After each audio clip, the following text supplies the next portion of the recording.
una-una palpak talaga mga Remulla sa Cavite. Walang nagawang maayos. Sabit-sabit. Hindi, tanungin nyo na lang yung mga nasa Cavite. Tanungin nyo, sino talaga mas gusto nila? Revilla o Remulla? Revilla pa rin. Kaya kailangan durugin daw ang mga Revilla sa politika. Ito ang ginagawa ngayon kay Senator Bong Revilla. Kaya nga, pati itong NITA, itong grupo na NITA, ha? Hindi ko to kagrupo. Grupo ng NITA, National Institute for Transparency and Accountability, duda sa mga ina-accuse kay Senator Bong Revilla.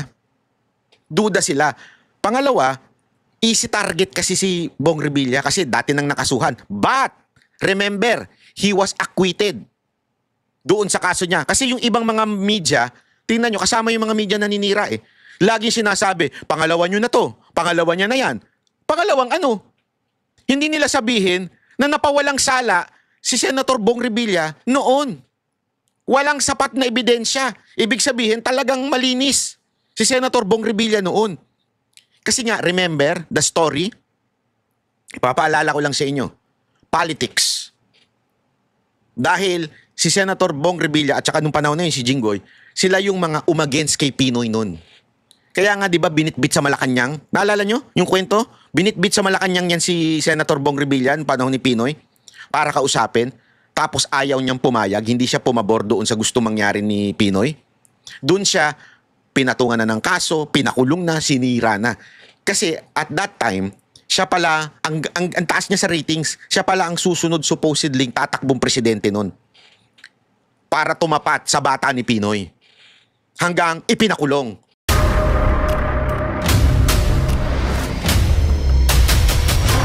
Bago tayo mag-umpisa, baka pwede nyong i-like ang video na to. Malaking bagay ang like sa aming mga content creators. Maraming salamat po.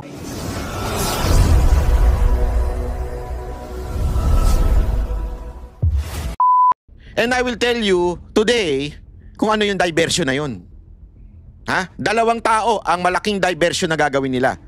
That is Senator Bato and that is Senator Revilla.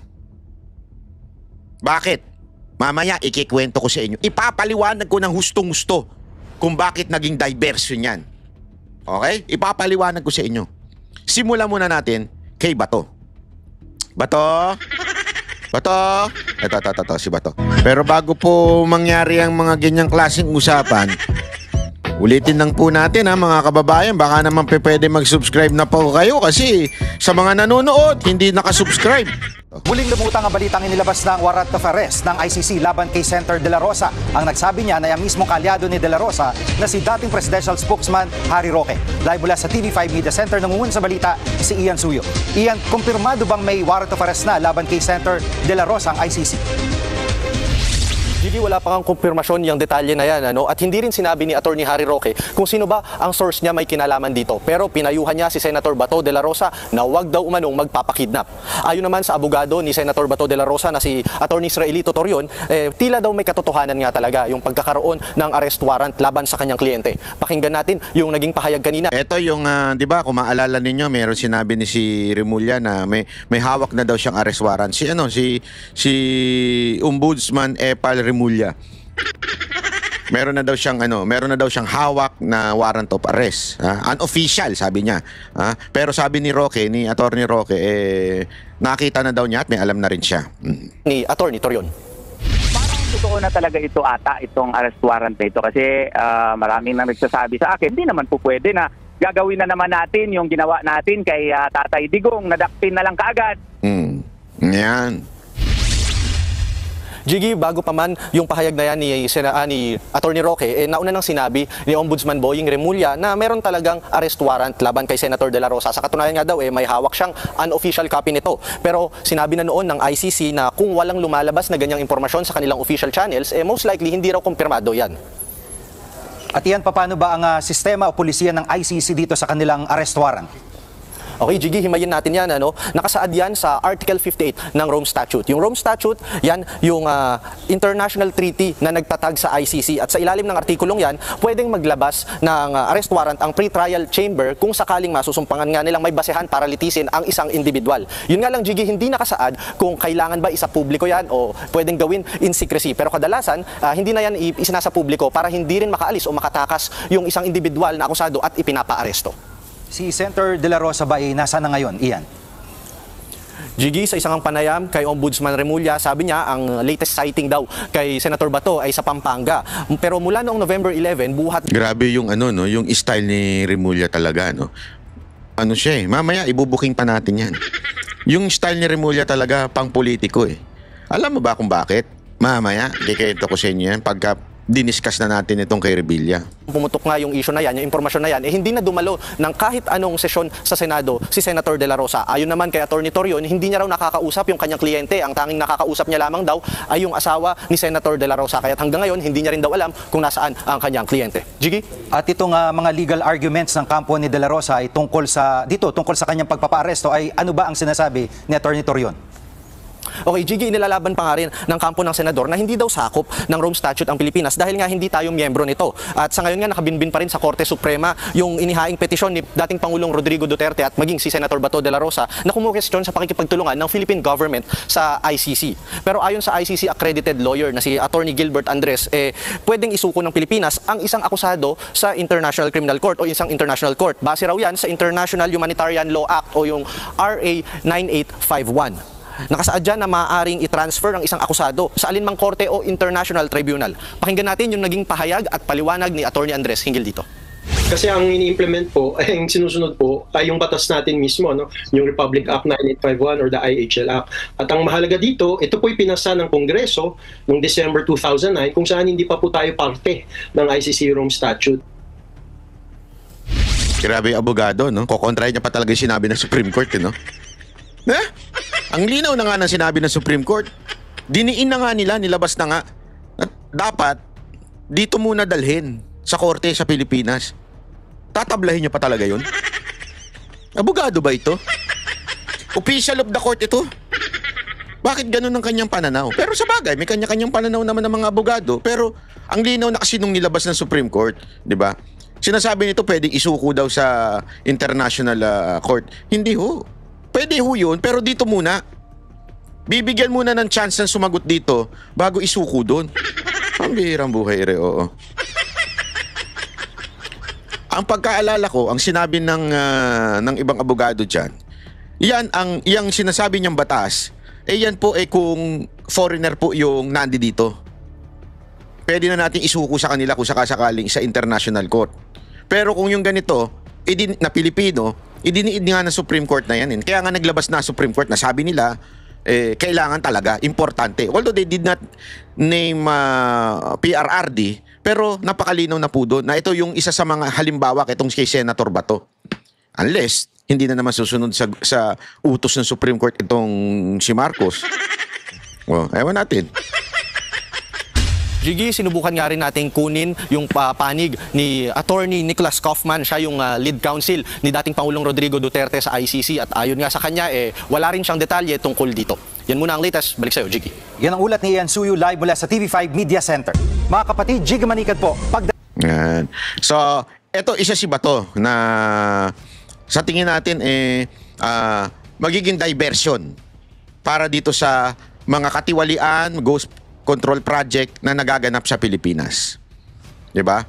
Para mamalihis yung issue kasi remember, Bato is one of the masasabi nating mataas na figure sa Duterte supporter, Duterte camp.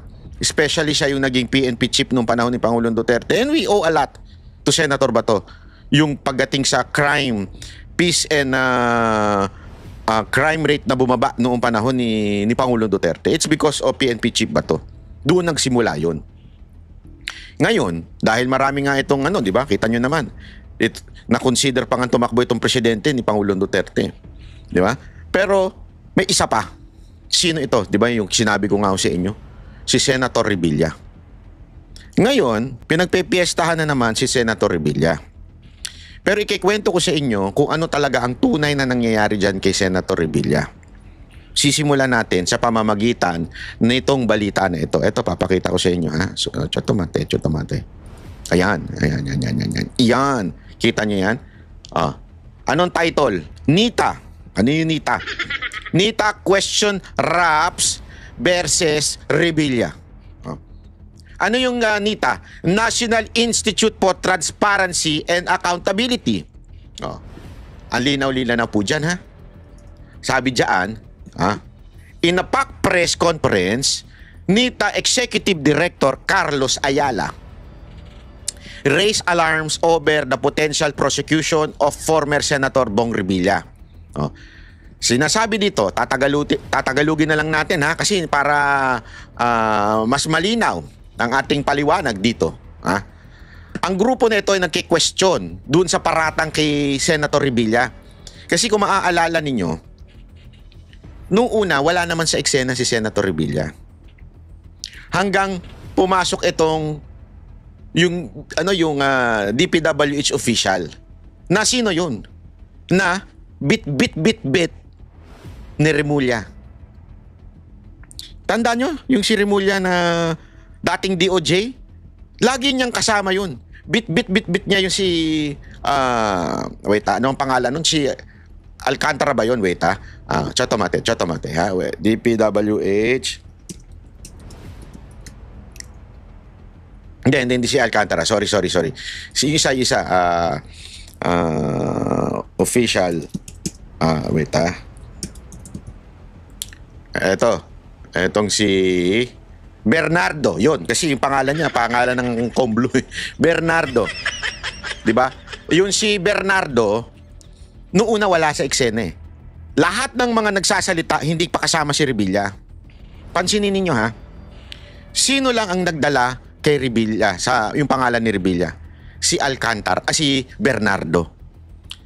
At every time na umaattend si Bernardo, ang may bit-bit sa kanya si Remulla. DOJ Secretary pa to si Remulla. At the same time noon, naalala nyo, may inabutan pa na papel, di ba? Yung affidavit ni Bernardo. Di ba? Lagi siyang ganun. Kesyo daw, nung una, sa salita ni Bernardo, wala pa si Revilla. Nung pangalawang mga pumunta, meron na. Yung pangatlo, iba na naman ang kwento, nadadagdagan yung kwento. At every time pumupunta si Bernardo sa Senado, kasama si Remulla. Ganito kasi kwento niyan. Dito sa article na to, sinasabi dito, na itong walang dokumento, walang testigo, walang pisikal na ebidensya, puro kwento lang, hearsay o chismis lang. Yun ang sinasabi nitong article na to. Hindi lang si Revilla, pero siya lang inuusig sa parehong salaysay. Dinidiin si Revilla. Yung iba, tinigilan na. Halimbawa, si Chis Escudero, Mark Villar, Jingo Estrada, Joel Villanueva, Grace Poe, Nancy Binay, Sani Angara. Yung mga nabanggit, nawala na. Pati nga si Bam Aquino, sinabi dito eh. But none of them, sabi yan sa article, recommended for charges. That's something fishy. Bakit si Revilla lang ang nire-recommendang kasuhan? Di ba? Merong mga butas na hindi ka panipaniwalang kwento. Sabi ng Nita ho nagsabi, yung grupo, tinawag daw na testigo na close friend si Revilla. Pero ang kwento ay walang kasamang tao, walang security, walang dokumento, walang koordinasyon. Ayon sa Nita, walang batikang opisyal ang gagawa ng ganito ng kapabayaan. Hindi man lang pinagsalita si Revilla bago pinangalanan sa publiko. Sabi na Nita, hindi sinumon si Revilla, pinatawag si Revilla, hindi daw si pinatawag, hindi binigyan ng pagkakataon sumagot, pero pinangalanan agad sa publiko. Alam mo, sabi nga nila, sabi ng Nita, ang summary ng article na ito ay mahina at chismis lang ang lahat ng ebidensya kay Bong Revilla. Hindi siya pinakinabangan pinakinggan bago inakusahan, at bakit siya lang ang inuusig kung marami ang nadadawit. Kaya humiling sila ng patas at independent investigation. Ganito kasi ang kwento niyan. Kaya kwento ko lang sa inyo, bahagya, kasi may narinig akong kwento.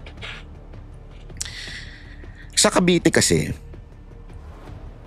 dati pa lang magkaaway ang mga Remulla at ang Revilla sa politika. Actually, Medyo magulo nga daw dyan. Di ko alam kasi bata pa ako eh. Pero noong unang panahon daw, magulo daw ang politika dyan sa Cavite. Until nag-usap yung dalawang pamilya. Pamilya Remulla, Pamilya Revilla. Naayos, nagbigayan sila. Sa'yo ang tundo, sa akin ang Maynila. Sa'yo ang distrito na to, sa'yo ang distrito na ito. Hati, para wala ng gulo. Okay? At nakita naman dating governor din ng mga Revilla eh. Pero binigyan ng pagkakataon ng mga Remulla. Ganyan. Ang problema ngayon daw, ang kwento dyan sa Cavite, wala nang matikas na Remulla. Bakit? Kasi, aside from, hindi talaga matikas yung isa doon. Huwag yung tanong nyo kay Sir Jack, may naamoy si Sir Jack dyan eh. Hindi, ito since si John Vic ay DILG na, si Remulla, yung isang Remulla pa, di ba? Yung malapit na. Hindi, malapit nang hindi makita. Ang itim na kasi. Di ba? Nasa ombudsman na. Wala nang Remulla ang papalit bilang gobernor at yung iba pang mga Remulla. Kasi yung ibang mga kapamilyang Remulla, palpak. Hindi naman kilala. Hindi lang yun, mahina. Yung iba meron pang, alam mo na, shady background. I-google nyo na lang, di ba?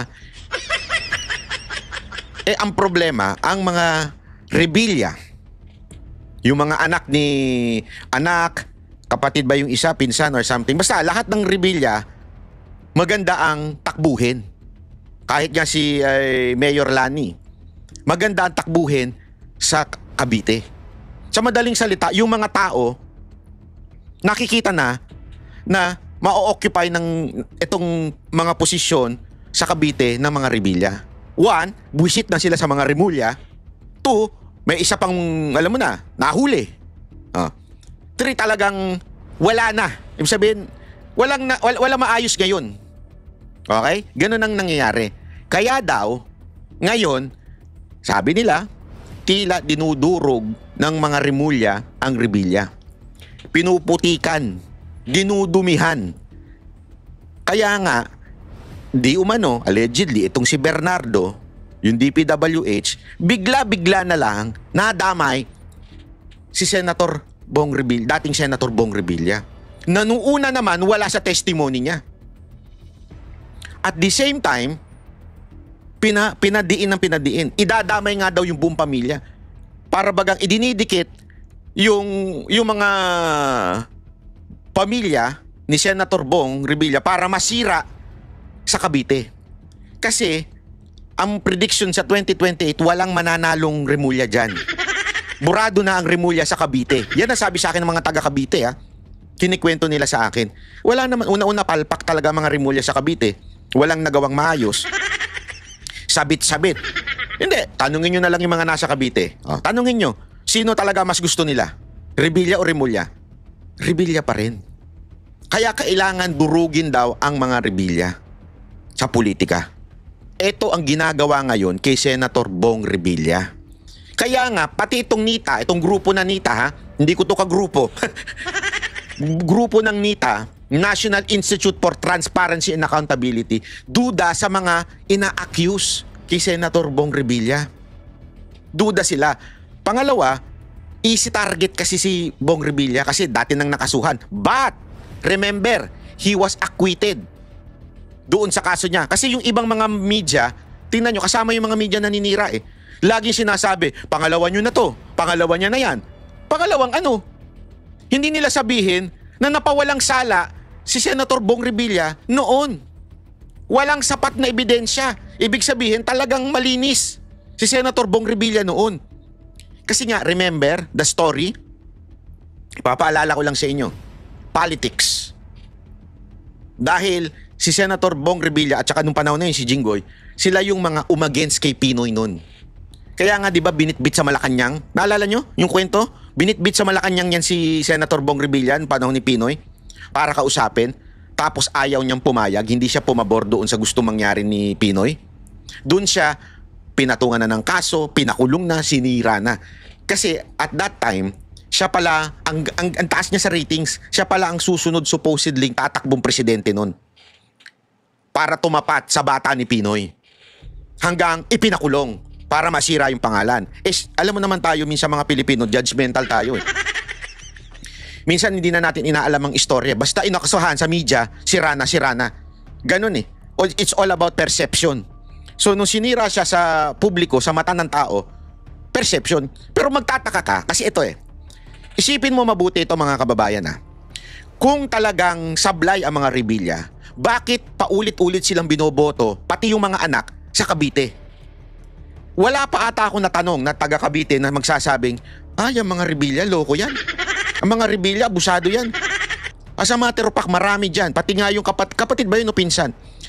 Umaangat din. Magaling din daw sa Cavite. Sabi ko, bakit ganun? Nung mga panahon na hindi ko pa alam ito bakit ganun? Parang ang dumi niyan tingnan. Kasi nga, yan ang trabaho ng media. Lalong-lalo na yung mga kapanalig na mga tulpo. Kaya nilang manira ng manira sa publiko. Ganun po sila. Siniraan ng todo-todo. Ngayon, inuulit na naman to para talagang mabura sila sa Cavite. Kasi nga, sa totoo lang, kung hindi nagbati ang Remulla at Revilla sa Cavite, hindi mananalo ang mga Remulla. Tinatain na yan sa Cavite. Galit ang mga taga Cavite dyan sa mga Remulla. That's the truth. Sabi ko nga sa inyo, do not ask me. Ask those Caviteños. Alam na mga Caviteños yan. Gusto nila si Revilla, mga Remulla, tinatain na nila dyan. Ayaw nila. Kaya lang, wala na magagawa. Kailangan tanggalin to Revilla para umangat ang mga Remulla. Kasi wala daw kwenta yung mga sumunod eh. Lalo na yung kwento sa akin, yung anak daw, na nasa gobyerno ngayon dyan sa Cavite, wala daw kwenta eh.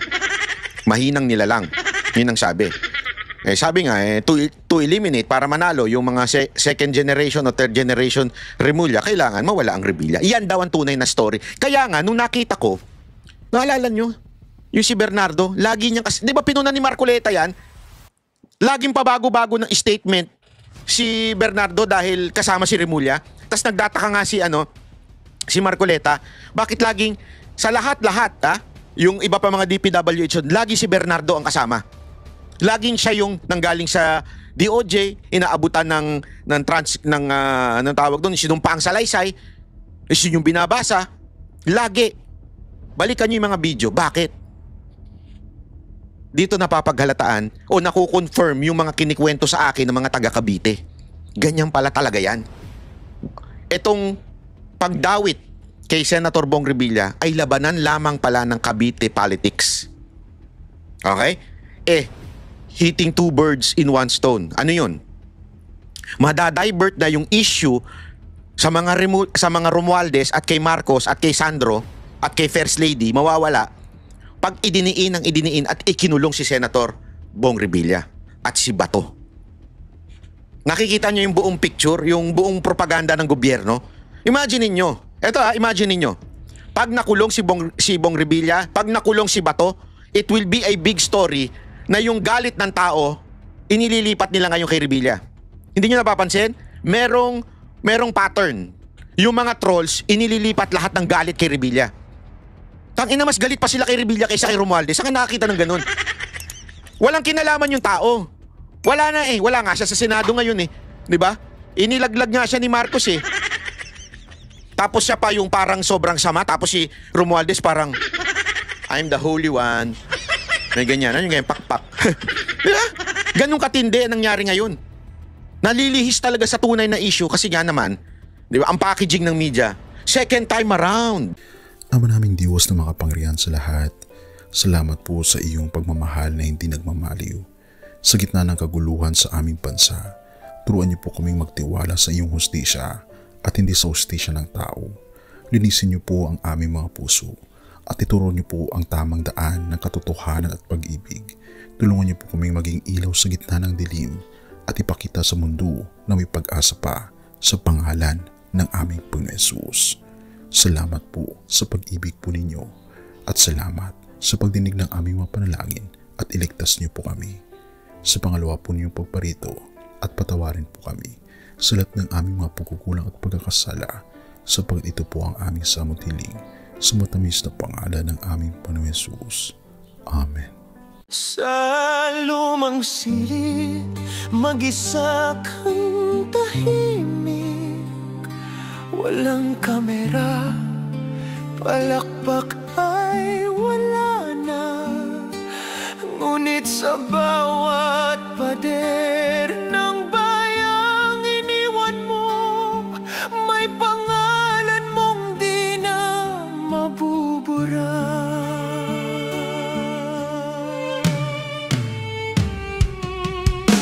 Minsan kang naging balikat ng mahihina, kalaban ng takot, kakampi ng masa.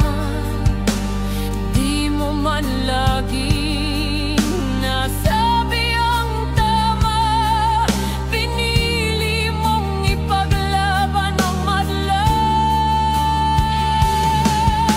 Hindi ka sakdal gaya naming lahat, pero tumindi ka nang walang pag-atras. At ngayong pagod ka na, tatay, kami naman ang sasalo ng bawat bigat.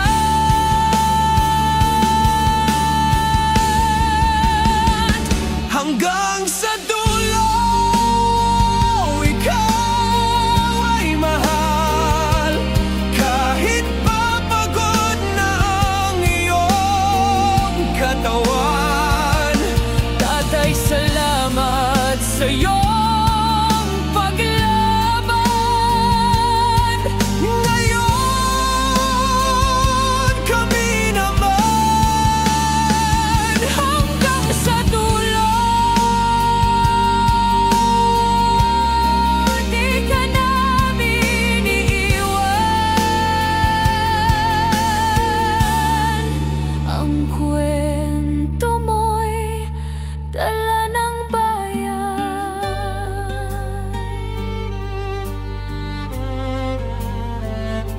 Tahimik ka na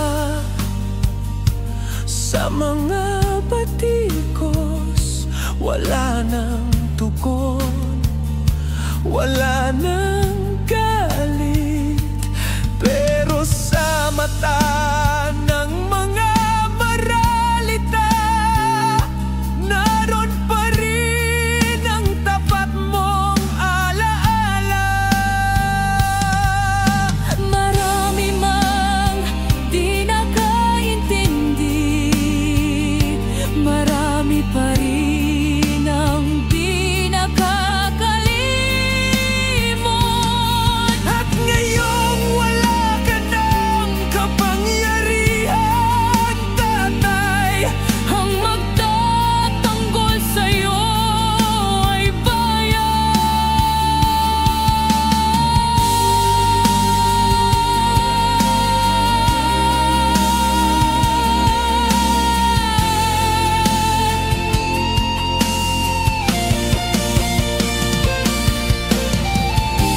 hindi ka nag-iisa.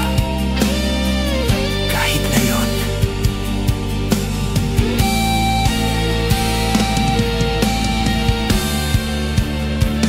hanggang sa dulo, tangan ka pa rin Sa puso ng batang minsan mong pinakain. Hanggang sa dulo, di ka nag-iisa. Ang dasal ng bayan ay sa'yo pa rin. Katay, kami naman ang lalaban sa ngalan mo, sa alaala mo. Hanggang sa dulo. Dalangin ka ng puso ng masa.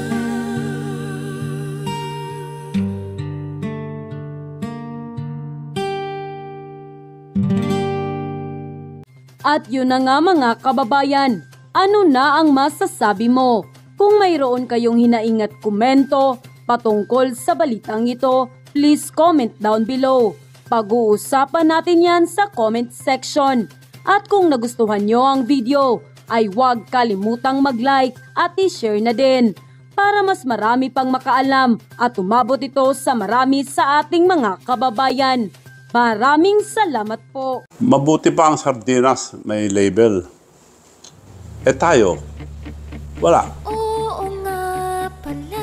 Nay, ito na yung bayad ko sa isa, ano? O, kunin mo yung isa. Isa muna, iyan, no? Tapos, isa pa, di ba? 4 dapat na sardinas, eh.